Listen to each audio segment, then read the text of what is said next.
ahikameza abiri district ya Kasese iryo mucanda cyamani ekiretiro bunyasi hamwe na mizi Ente gona gahwerekera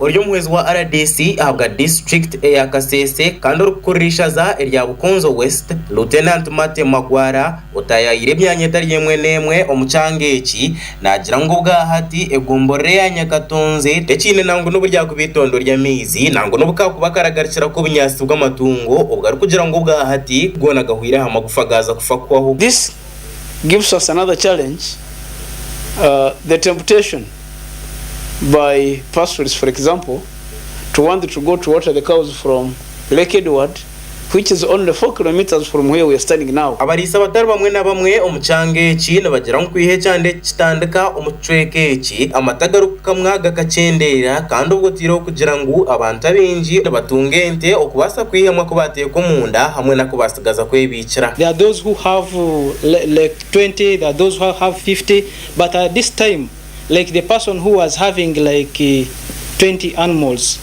who was getting a jerrycan, 20 liters of jerrycan, at this time is getting like 5 liters. Habakasoma kake tukugira ngo twenda kutwara paka nango konka kuba tukereza enti kanywa amaizi yikaragayo utekereza ngo soko baho ukukenzura bwerago ito bhangwa bwitu no bomezi witu ninteze kwirwaho nito ntwa twahwa abo cynsaba government tiyambe bajya batkorra amaizi aba honane bongera bagira ngo ubwahati n'batambure ngendo ningwa izira kushira tumwe buringwa bwa kilometer nkamukaga kandi abantu bagira ngo ubwahati ente zabo z'urumuntu zufa bwashisha bwira ahubwo kutambura munonga. The animals are moving like 7 kilometers from in our community to Nyamugasani. We have a river, Nyamugasani, it is 7 kilometers. So, but the animals cannot go there due to lack of pasture. They are down. Omusana hagutandikije kukasaha zino ente tsoko twahakende kabina n'ensandu zifiire kandi zira hansi niziko mu rukumi hat ntugenda mayiro musanzu kujya kamizi hat ente zitine mani ezo kurwata mayiro musanzu kujya kamizi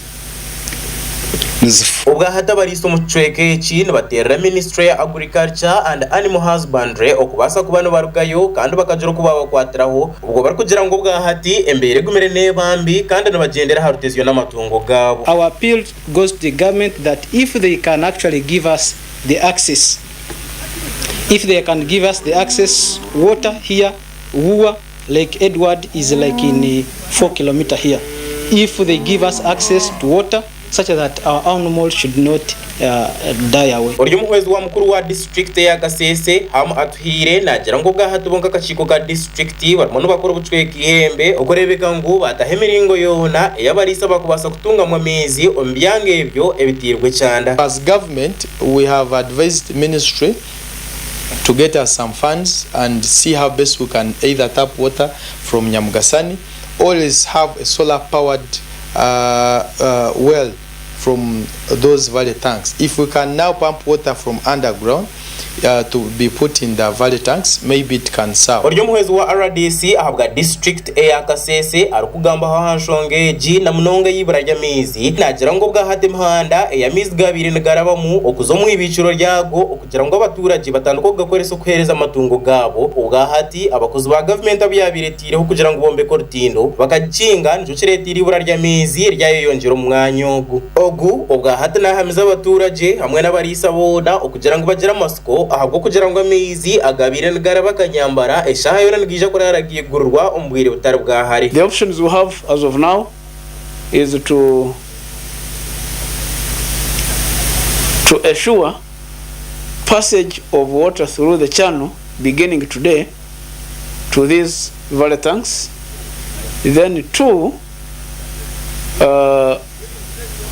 secure funds from whichever source to assure we use a solar powered system to get water from here and fill the tanks.